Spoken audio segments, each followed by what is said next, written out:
அப்படியே சைலண்டாக அப்படியே பார்த்துட்டு இருந்ததுக்கு ரொம்ப நன்றி. என்னை அக்செப்ட் பண்ணுவாங்க ஃபர்ஸ்ட் ஹீரோயின்னு எனக்கு டவுட் இருந்துச்சு. அதில் வித்தவுட் மேக்கப் எப்படி நம்மளை அக்செப்ட் பண்ணுவாங்க, அதில் இருக்கிற டயலாக்ஸ் எல்லாமே வந்து எப்படி எடுத்துப்பாங்க மக்கள் அப்படிங்கிற ஒரு டவுட் இருந்துச்சு.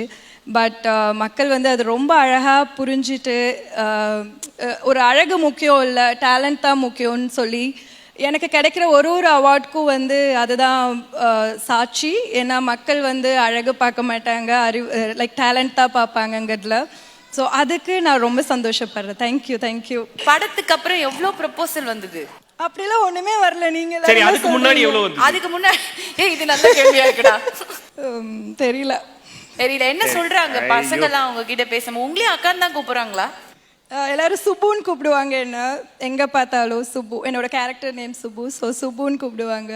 நிறைய இமோஷனலான சீன்ஸும் வந்து இருந்தது. பிகாஸ் ஆஸ் அ கேர்ள் அந்த விஷயங்கள்லாம் இருக்கும்ல. உங்களுக்கு பிடிச்ச சீன் என்ன? எனக்கு அந்த ஹாஸ்பிட்டல் சீன் ரொம்ப பிடிக்கும்.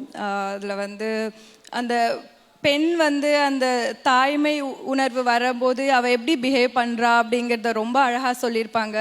சதீஷ் அவங்க எனக்கு ஒரு சீனும் அது உள்ளே போய் அந்த அந்த கேரக்டருக்குள்ளே போய் பண்ணணுங்கிறதுக்காக நான் அப்போ அந்த ப்ரெக்னென்சி சீனுங்கும்போது ப்ரெக்னென்சி வார்டு இருக்கும்ல ஹாஸ்பிட்டலில், அங்கே கூப்பிட்டு போய் என்னை உட்கார வச்சுட்டு ஒரு லேடியும் எப்படி ஃபீல் பண்ணுறாங்கன்னு உட்காந்து பாருன்னு சொன்னாங்க. அந்தளவுக்கு அப்போதான் எனக்கு புரிஞ்சது நான் என்ன மாதிரி ரோல் பண்றேன்னு சொல்லிட்டு. ஸோ அந்த சீன் அண்ட் கிளைமேக்ஸ் எனக்கு ரொம்ப பிடிக்கும். கிளைமேக்ஸ் சீன் எங்க எல்லாருக்கும் நிறையவே ரொம்ப பிடிக்கும். It was really nice. என்னடா என்ன முறைக்கிற?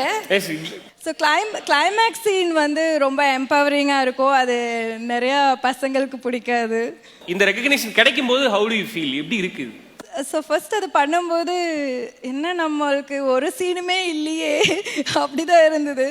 நிறையா ஜிவி சாருக்கு ஆப்வியஸ்லி அவர் பெரிய ஆக்டர், அவருக்கு நிறையா அட்டென்ஷன் இருக்கும், நம்ம அவ்வளோவா தெரியவே மாட்டோம் போல் அப்படின்னு இருந்தேன். பட் இப்போது எனக்கு அதுதான், மக்கள் தான் என் உயிர் மாதிரி. எனக்கு அவங்க கொடுத்த சப்போர்ட்டில் தான் நான் இங்கே நிற்கிறேனே.